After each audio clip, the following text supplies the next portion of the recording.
Varicose వ్యాధితో బాధపడుతున్నారంట. తక్కువ ఖర్చుతో ట్రీట్మెంట్ కావాలి అనుకుంటే ఎవిస్ హాస్పిటల్ని సంప్రదించండి. నమస్కారం. పంచతంత్ర కథలు వింటున్నాం మనం. పంచతంత్రంలో కొన్ని తమాషా కథలు కూడా ఉంటాయండి. మనకి ఇద్దరు శత్రువులు ఉంటాయి. ఆ శత్రువులు ఇద్దరి మధ్య గొడవ పెడితే మనకు ప్రాబ్లమ్స్ ఉండవని చెప్తుంది ఈ కథ. ఏ ఇద్దరు శత్రువుల మధ్య అయినా సమస్యలు సృష్టించాలి, వాటంతటే వస్తే మంచిది. అవి రాకపోతే మనం ఏం చేయాలి, వీళ్ళ నుంచి తప్పించుకోవాలంటే వాళ్ళ గొడవలు పెట్టాలని చెప్తారన్నమాట. మిత్రలాభం మిత్రభేదం లాగానే ఇవి కూడా ఇట్లాంటి కొన్ని ప్రత్యేకమైన కథలు చెప్తారు. పూర్వం అంట ఒక బ్రాహ్మణ ఆయన ఉండేవాడు. ఆయన చాలా పేదవాడట, కడుపేదవాడు పాపం. ద్రోణుడు ఆయన పేరు. ఈ ద్రోణ బ్రాహ్మణుడు పాపం ఎండిపోయి చలికి వాటికి వీటికి సరైన దుప్పటి లేక, ఎండాకాలం గాలి వచ్చే ఆసరా లేక ఏదో ఒక పూరి గుడిసెలో సామాన్యమైన జీవితం గడిపేవాడు. ఈయనకి గోళ్ళు గడ్డాలు అవి పెరిగిపోయి షేవింగ్ చేయించుకోవడానికి కూడా డబ్బులు లేని స్థితి అన్నమాట. నికృష్టమైన జీవన విధానంలో ఉండేవాడు. ఎట్టగొట్ట బతికేవాడు పాపం. ఆయనకట ఒక ఊర్లో దేవాలయంలో ఏదో విశేషమైన విధి చేస్తూ బ్రాహ్మణులకి కోడెదూడలు దానంగా ఇచ్చారట. ఈయన కూడా 2 కోడెదూడలు ముట్టినాయి. 2 కోడలు తెచ్చి, కోడలంటే ఏమనాలి, ఎడ్లు గిత్తలు అనుకోండి.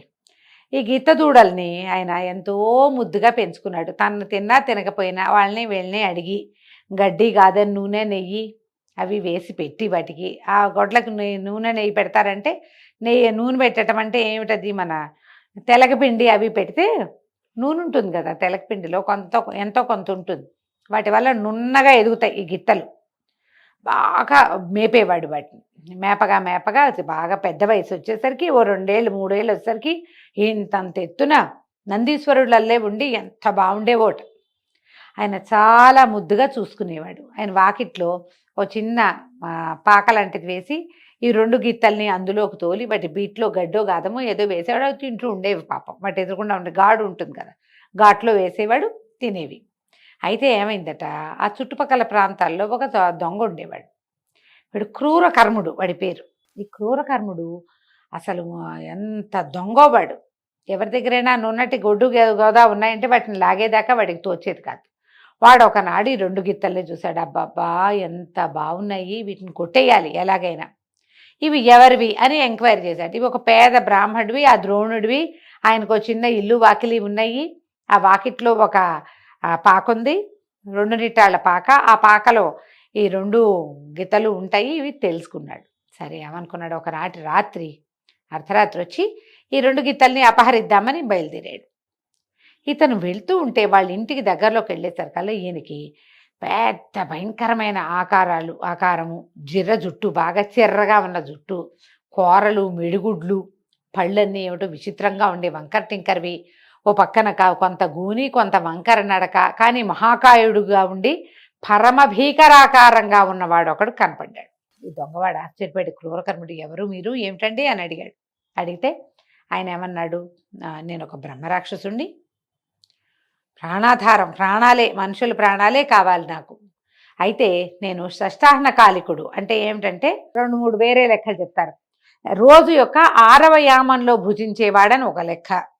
2 రోజులు ఉపవాసం చేసి 3వ రోజు సాయంకాలం అంటే 6వ పూట, రోజుకు 2 పూటలు కదా, పగలు రాత్రి, ఒక పగలు ఒక రాత్రి ఒక రోజు, 2 పగళ్ళు 2 రాత్రులు 2 రోజులు. అప్పుడు 6వ పగలు ఏమవుతుంది, 3వ రోజు సాయంకాలం చీకటి పడ్డాక కదా 6వ పూట అయ్యేది. ఆ పూట తినేవాడన్న అర్థం చెప్తారు ఒకటి.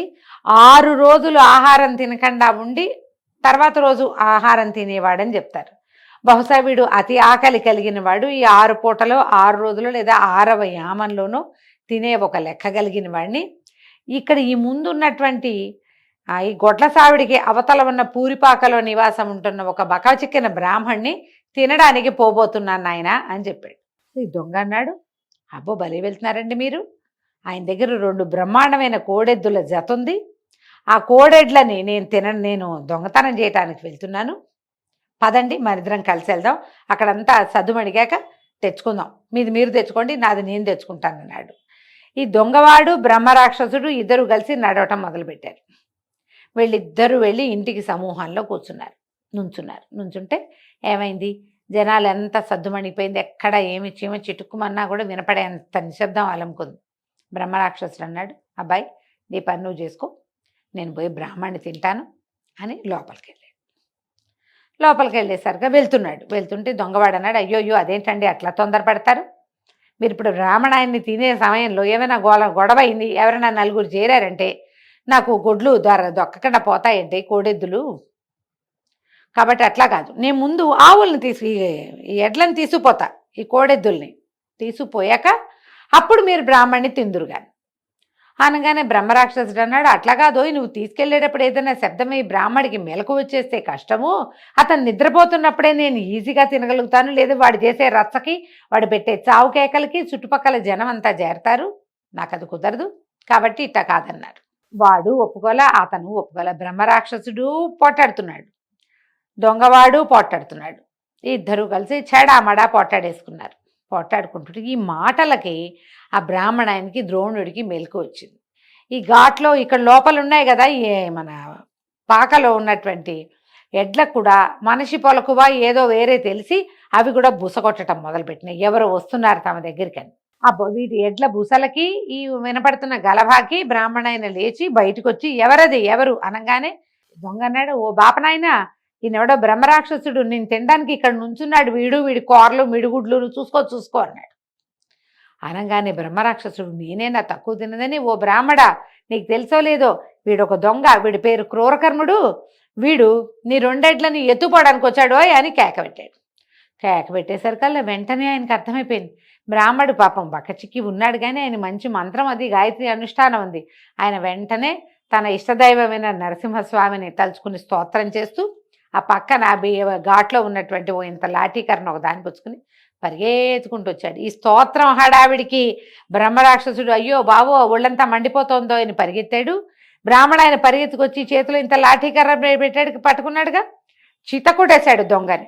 స్తోత్రంతో బ్రహ్మరాక్షసుని పంపేశాడు, లాఠీకర్రతోటి దొంగవాడిని పంపేశాడు. ఇద్దరిని సాధ్యమైనంత ఎక్కువగా బాధించి మళ్ళీ తన జోలికి రాకుండా చేసేసాడు. ఇవి పెడుతున్న అరుపులు కేకలు ఈ దెబ్బలు కుయ్యోమర్ర మోతలకి చుట్టుపక్కల 10 మంది చేరారు.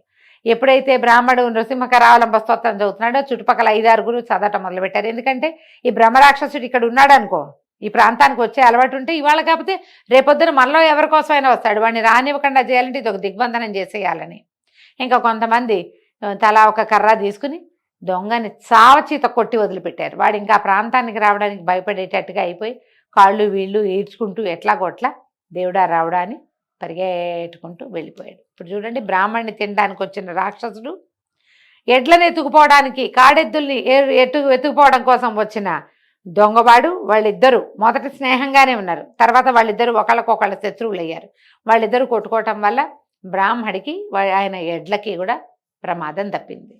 ఎప్పుడు కూడా మనకిద్దరు ఎనిమిస్ ఉంటే వాళ్ళిద్దరికీ ఏదో ఒక గొడవ తెప్పిస్తే మనకి ప్రాబ్లమ్స్ ఉండవు. ఈ కథని పంచతంత్రలో విష్ణు శర్మ గారు రాజకుమారులకి తెలియజేశారు. కథ కంచికి మనం ఇంటికి.